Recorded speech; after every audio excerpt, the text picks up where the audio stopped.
자, 김남근 변호사를 모시겠습니다. 네, 참여연대. 이것 때문에 시작된 얘기예요. 잘 들어보세요. 정유라 씨가 이제 체포된 이후에 아버지랑 어머니가 이혼하시면서 강원도 땅을 저가 인수를 받았어요. 아빠 명의로, 아빠 몫으로 있던 땅을. 그리고 그 땅으로 담보를 잡았어요. 외환은행에서. 그래서 총 2차례에 걸쳐서 36만 유로를 대출을 받았어요. 그 땅을 담보로. 그래서 1원 한 장 저희 돈 안 쓰고 그 대출만으로 이 집을 샀어요. 한국에서 이 대출을 다 갚았어요. 정유라 씨가 대부분의 거를 모른다고 그랬어요. 잘. 관계업도 모른다. 이 부분만 굉장히 길고 장황하고, 그리고 사실은 구체적인 숫자가 등장해서 2회에 걸쳐 36만 불을 1원도 안 쓰고 다 갚고, 굉장히 정확하게 말하는 문장이에요. 근데 왜 이제 많은 사람들 의혹을 가지고 있잖아요. 틀림없이 법적 조력을 받았을 것이다. 왜 이렇게까지 했을까? 민감한 내용이라는 거거든요. 자기들도 이것이 큰 문제가 될 수 있고, 여기서 시작해서 뭔가 더 큰 자기들이 감추고 싶은 것이 드러날 수 있으니 철저히 감추고 싶었던 거다. 이렇게 생각해야 맞는 거거든요. 그래서 이제 뭐를 감추고 싶었을까 찾아보려고 이 문제를 오래전에 제기하셨고, 석 달 전부터. 저는 그보다 더 먼저 제기했고.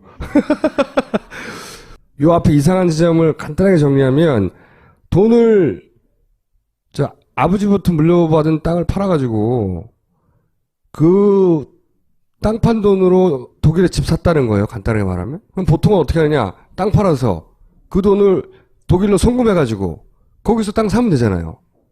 근데 여기서는 이상한 방식이 등장합니다. 뭐냐면 우린 잘 들어보지도 못한 외화 지급 보증서, 그러니까 신용장, 스탠바이 신용장이라고 전문용어를 하던데, 신용장을 개설을 해요. 그래서 돈은 여기서 안 나가고 한국에서 독일에서 대출을 받는 거예요. 한국은행이 독일에 대출 받을 수 있는 신용장을 보낸 거죠. 그래서 대출을 독일에서 받았어요. 독일에서. 그때 제시한 계약서가 이 계약서인데, 고용계약서. 한 장, 2장짜리. 요 계약서는 좀 이따 설명을 드리고, 자, 뭐가 문제인지 좀 지적해 주십시오. 예. 정유라 학생이 이제 독일에 간 것은 2대 학생 신분으로 승마 연수를 받으려고 이제 단기 체류를 하러 간 거거든요. 예. 근데 잠시 해외에 머무는 사람이 이제 거액의 부동산을 구입할 수는 없는 거고, 예. 해외에서 이제 거액의 대출을 받을 수는 없는 것이어서, 당연히. 이제 참여연대가 이제 주목을 했던 것은 그럼 이제 국내에서 거액을 송금했을 거다. 예, 그럼 처음에는. 그거를 이제 송금할 때 외국한 이제 거래 신고를 해야 되는데, 예를 들면 해외에서 부동산을 구입하려면 해외 부동산 구입 신고해야 되고, 뭐 해외 차입 신고해야 되고, 비덱 같은 이제 회사 설립하려면 뭐 직접 투자 신고해도 신고할 게 많거든요. 그래서 일단 외국한 거래 이제 법을 위반했을 것이다라고 생각을 해서 금감원에 이제 외국한 거래를 신고를 했냐, 이런 것들을 이제 문의하기 시작을 했던 거죠. 그렇게 시작된 거예요. 참여연대에서. 네. 근데 이제 나중에 보니까 이게 다 생략이 됐어요. 그럼 이게 어떻게 생략이 됐느냐를 이제 나중에 이제 최근에야 알고 보니까 단기 체류자가 아니라 거기 장기 체류자로 만든 거죠. 그래서 장기 체류자가 되려면 이제 직업이 있어야 되잖아요. 그래서 이제 재직 증명서를 만들어야 되는데, 그 재직 증명서가 이제 결국 자기가 설립한 회사인, 자기가 주주로 있는 그 비덱이라는 이제 비덱 스포츠라는 그 회사에 재직하는 것으로 허위 재직 증명서를 만든 거죠. 정의당의 윤서호 의원실에서 요걸 제공했는데, 처음에는 비덱이 코어 스포츠 인터내셔널이었어요. 코어 스포츠가 나중에 비덱이 되는데, 비덱의 지분을 자기 엄마하고 자기가 가지고 있어요. 이 고용계약서가 뭐냐면, 내용이 이래요. 독일어 고용계약서인데, 내용이 뭐냐면, 피고용인, 여기서 이제 정유라예요. 정유라가 소속인, 한국 국가대표 승마팀 소속인데, 피고용인은 트레이닝을 해야 한다. 피고용인은 일정한 조직을 고용인은 돌봐줘야 되고, 그래서 피고용인은 고용인의 지시에 따라야 하고, 고용인이 지정한 트레이닝 지시에 따라 트레이닝을 하고 행사에 참석해야 된다. 이게 무슨 내용이야? 자기 엄마가 딸한테 말 타라고 하는 내용이에요. 진짜로 웃긴 거는 이 계약서의 회사 주인이 자기예요. 자기 엄마하고. 이게 말도 안 되는 계약서죠. 엄마가 너 말 타! 그걸 계약서로 썼어요. 내용이 그거예요. 근데 신분이 2개일 수 있어요? 고용인이면서 피고용인일 수 있나요? 뭐 그것도 가능할 수는 있죠. 가능할 수는 있는데. 근데 이제 너무 웃기잖아요. 예, 주주가 단 둘이에요. 엄마하고 딸. 그 다음에 이제 말을 타면 보수를 받아. 보수를 여기 받고 12개월로 분할해서 지불하고, 사인은 이게 끝이에요. 근데 이 황당한 계약서로 대출을 받죠. 자기는 말 타기 싫어했는데 엄마가 자꾸 타라고 하니까 저런 계약서를 썼나 보죠. 그렇게 이해할 수는 있지만 은행이 그걸 보고 돈을 주면 안 되죠. 일단 이제 비덱 그 스포츠라는 게 회사인데 회사라면 뭐 매출도 있고 뭐 무슨 영업이 있고 그래야 되잖아요. 근데 사실 그런 게 하나도 없단 말이에요. 그냥 페이퍼 컴퍼니에 불과하니까. 그럼 은행이라는 데서 이제 대출 심사라는데 얼마나 엄격하게 합니까? 우리나라 기업들 뭐 대출 받으려면 쉽지가 않죠. 그러면 당연히 저 회사가 뭐야 하고 이제 조사를 해봤어야 될 거 아니에요, 그죠? 그러면 뭐 단박에 뭐 아무 매출 실적도 없고 영업이익도 없고 페이퍼 컴퍼니라고 금방 알았는데. 게다가 엄마하고 딸이 네, 근데 저걸 그냥 다 믿어주고서는 이제 서로 이거 하나예요, 했단 이거. 말이에요.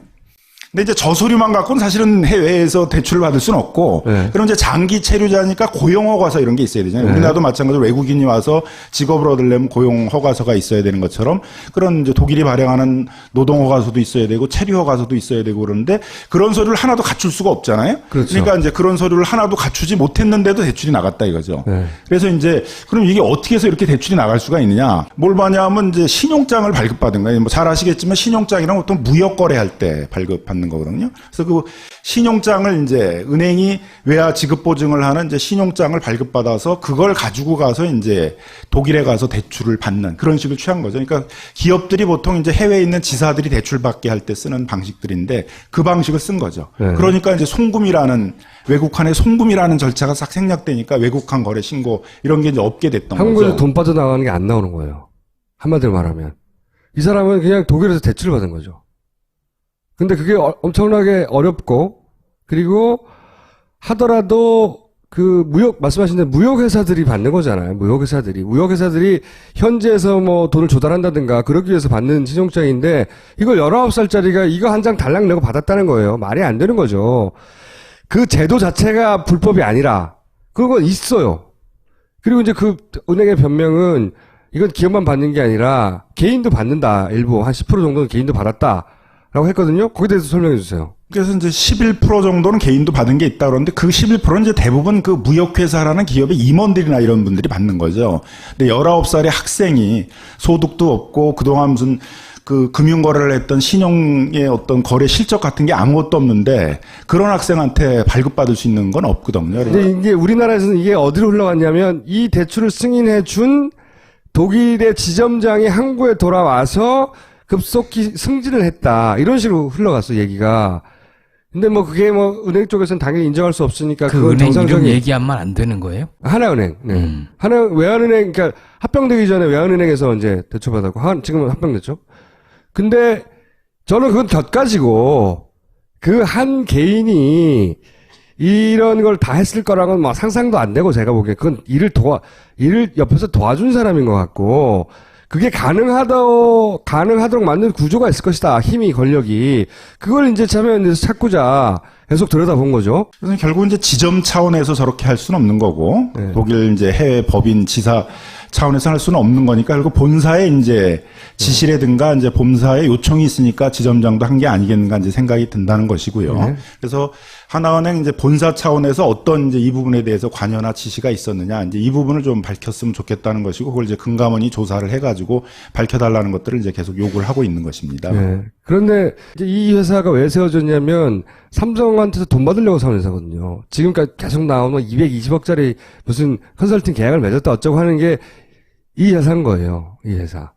그러니까 삼성이 돈이 독일로 흘러갈 때도 그 같은 지점을 이용했죠. 그 삼성 측이 최순실 쪽에 이제 35억 원을 이제 지원을 했는데 그 돈을 이제 그 삼성타운 우리은행 지점에서 프랑크푸르트에 있는 이제 하나은행 이 지점으로 이제 보낸 거거든요. 그 다음에 이제 돈이 이제 이렇게 독일에 있는 여러 은행으로 찢어져 가지고 이제 가면서 이렇게 자금 세탁이 되는 과정들을 거쳤는데 결국은 이제 그런 루트로도 이게 이용한 것이 아니냐 이제 그런 이제 의심을 갖는 거죠. 그게 뿌리를 찾아가다 보면 이렇게 하도록 만들어준데 현지 지점장이 아니라 더 위에 권력들이 있지 않았을까? 그리고 이 루트가 한 번만 사용됐을까? 뭐 기타 등등의 질문이 많이 나올 수 있는 거죠. 그런 부분은 이제 앞으로 많이 밝혀져야 될 부분이긴 한데 또 하나는 그런 본사의 입장에서 보게 되면 정유라가 누군데 최순실이 누군데 그걸 이렇게 기업에서 하는 굉장히 복잡한 대출 구조까지를 지원해 주면서 이런 외환 대출을 받게 해줬었겠느냐 해줬겠냐. 생각을 한다면 이제 또 누가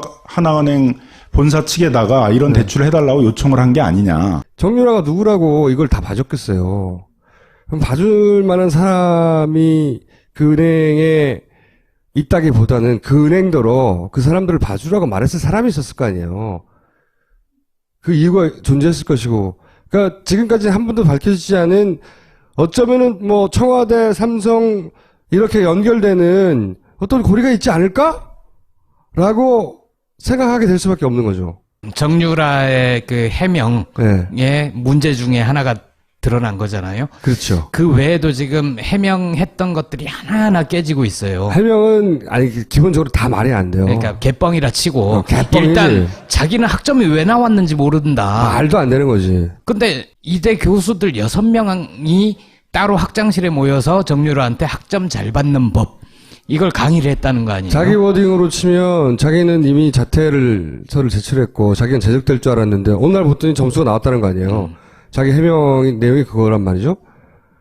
그러려면은 당연히 과제물도 제출하지 말아야 되고 학점 잘 받는 비법도 교수님한테 강의받지 말아야 되고 중국에 가서 패션쇼 어쩌고저쩌고 하지 말았어야 되는데 딱 개구란 거죠. 개구라고 그 정유라가 했던 내용들이 다 개구란데 네. 저는 요 부분이 인상적이었다는 거예요. 특히나. 보세요. 자기가 학교를 어떻게 들어갔는지도 모르겠고, 점수가 어떻게 나왔는지도 모르겠고, 자기가 엄마가 다 했고. 사인을 뭘 했는지도 모르겠고, 아무것도 몰라. 아무것도 모르는데, 이 땅 얘기 물어보니까, 2번에 걸쳐서 말이죠. 어떻게 대출을 받아가지고, 응? 어디 지점으로부터? 그 돈을 어떻게 했고요? 이거 말이 안 돼. 그러니까, 다른 사람 하나도 모르는데 그 대목 주택 구입에 관해서는 어떻게 이렇게 자세히 아냐 이거지. 이제 정유라가 제출한 거 중에 독일에서 열심히 훈련하고 있어요. 그러니까 저희한테 돈 주세요. 이렇게 써낸 일정에 보면 2015년 12월에 거기서 훈련하고 있어야 되는데 출입국 기록을 보니 한국에 있었더라. 뭐 이런 것도 나오고 있고 또 하나는 최순실이 여러 가지 개입을 했는데 새누리당의 지명직 최고위원 결정하는 과정에도 개입을 했고 심지어 박근혜가 뭐 외로워서 진돗개 2마리를 키우고 어쩌고저쩌고 그런 거 있었잖아요. 그 진돗개 이름을 정하는데도 최순실한테 최순실이 정무성이 물어봤다. 네. 뭐 이런 것까지. 그 정도 그 정도가 귀엽네요. 이름 물어볼 수 있죠. 그러니까 진돗개 이름은 할 수 있어. 최고위원 지명직 최고위원을 왜 최순실이 정하냐고요. 이 사태의 뭐랄까요, 그 놀라운 점은 진돗개 개 이름이나 새누리당 지명직이나 같은 수준에서 논의된다는 겁니다. 자기들끼리는. 응? 그래서 개보수당.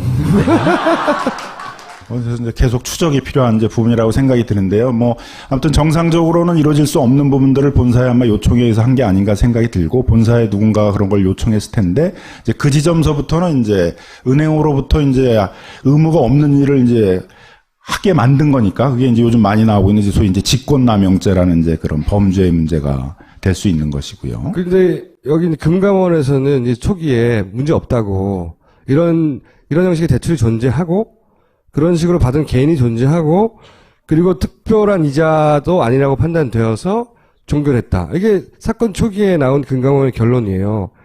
근데 지금 똑같이 조사를 한다면 똑같이 결론이 나올겠냐. 그때는 아직도 힘이 살아있을 때라 금감원의 결론이 석 달 전이거든 벌써. 11월 달 얘기니까 거의. 예. 금감원의 결론을 그냥 받아들일 수밖에 없었는데 저는 이게 특검이 조사해 볼 만한 거리라고 생각하는 겁니다. 이게 너무 이상하니까요. 그 의심의 눈초리를 거두지 않은 거예요, 참여연대에서는. 그런 거죠? 그렇습니다. 더 큰 덩어리가 위에 있다! 라고 말하고 싶은데 근거가 없어서 말을 못하고 있는 거죠. 일단은 금감원이 하나은행이 이제 해명을 다 못한 것이고 금감원도 조사를 다 못 끝낸 거니까 하나은행도 추가적으로 밝혀진 사실에 대해서는 더 해명을 해야 될 것이고, 금감원도 이 부분에 대해서는 조사를 해서 어쨌든 은행 외환 대출이라는 게 일반 기업도 굉장히 어려운 엄격한 대출이어야 되는데 이렇게 허술한 대출이 됐다는 것 자체가 비정상적인 거니까 이 부분에 대해서는 좀 명명백히 조사해서 밝혀야 될 것이라고 생각이 들고요. 하나은행 본사가 관여했다는 부분이 드러나면 이제 하나은행 본사는 왜 이런 정유라가 누군 줄 알고 최순실이 누군 줄 알고 이런 걸 했느냐, 누구의 요청을 받았느냐, 그 부분에 대해서는 이제 특검이 수사를 해서 뭐 그게 이제 밝혀지면 그건 형사 처벌의 대상이 되겠죠. 형사 처벌까지가 돼야 된다고 생각이 듭니다. 특검이 끝나기 전에 꼭 다뤄야 된다. 이거 하다 보면 뭐 큰 거 나올 수 있어요. 진짜로. 저는 그렇게 생각하고요. 요 사안을 계속해서 놓지 않고 있었던 참여연대 변호사님에게 박수 부탁드립니다. 똥은 싸고 다니냐? 미치도록 싸고 싶다. 빅동의 추억. 미궁 장사랑! 구렁이 똥 이뻤다. 장이 살아야 내 몸이 산다. 혈중 콜레스테롤 개선과 배변 활동에 도움을 주는 건강기능식품 빅동의 추억 미궁 장사랑. 지금 딴지마켓에서 만나실 수 있습니다. 뭐 때문에 티트리 오일을 그렇게 다양한 용도로 썼느냐? 대답할 수 없다. 머리 감고 세수하고 찍어 바르고 목욕할 때까지 티트리 오일을 쓴 이유가 진정 무엇이더냐? 식약처 광고 기준도 모르시오. 지금은 절대 말할 수 없소. 그럼 제품명이라도 말해보거라. 홀리스타 티트리 오일이요. 캐나다 시장 점유율 1위 홀리스타 티트리 오일을 대한민국 최저가에 구입할 수 있는 곳은 오직 딴지마켓입니다. 응원보를 1원도 안 쓰고 다 갚고, 이게 정확하게 말하는 문장이에요. 근데 왜 이제 많은 사람들 의혹을 가지고 있잖아요. 틀림없이 법적 조력을 받았을 것이다. 왜 이렇게까지 했을까? 민감한 내용이라는 거거든요. 자기들도 이것이 큰 문제가 될 수 있고, 여기서 시작해서 뭔가 더 큰 자기들이 감추고 싶은 것이 드러날 수 있으니 철저히 감추고 싶었던 거다. 이렇게 생각해야 맞는 거거든요. 그래서 이제 뭘 감추고 싶었을까? 자, 김남근 변호사를 모시겠습니다. 네, 참여연대. 이것 때문에 시작된 얘기예요. 잘 들어보세요. 정유라 씨가 이제 체포된 이후에 아버지랑 어머니가 이혼하시면서 강원도 땅을 저가 인수를 받았어요. 아빠 명의로, 아빠 몫으로 있던 땅을. 그리고 그 땅으로 담보를 잡았어요. 찾아보려고 이 문제를 오래전에 제기하셨고, 석 달 전부터. 저는 그보다 더 먼저 제기했고. 요 앞에 이상한 지점을 간단하게 정리하면, 돈을 아버지부터 물려받은 땅을 팔아가지고 그 땅 판 돈으로 독일에 집 샀다는 거예요. 간단하게 말하면. 그럼 보통은 어떻게 하느냐? 땅 팔아서 그 돈을 독일로 송금해가지고 거기 은행에서. 그래서 총 2차례에 걸쳐서 36만 유로를 대출을 받았어요. 그 땅을 담보로. 그래서 1원 한 장 저희 돈 안 쓰고 그 대출만으로 이 집을 샀어요. 한국에서 이 대출을 다 갚았어요. 정유라 씨가 대부분의 거를 모른다고 그랬어요. 잘. 관계업도 모른다. 이 부분만 굉장히 길고 장황하고, 그리고 사실은 구체적인 숫자가 등장해서 2회에 걸쳐 30. 그래서 땅 사면 되잖아요. 근데 여기서는 이상한 방식이 등장합니다. 뭐냐면, 우린 잘 들어보지도 못하는 외화 지급 보증서. 그러니까 신용장, 스탠바이 신용장이라고 전문용어를 하던데, 신용장을 개설을 해요. 그래서 돈은 여기서 안 나가고 한국에서 독일에서 대출을 받는 거예요. 한국은행이 독일에 대출 받을 수 있는 신용장을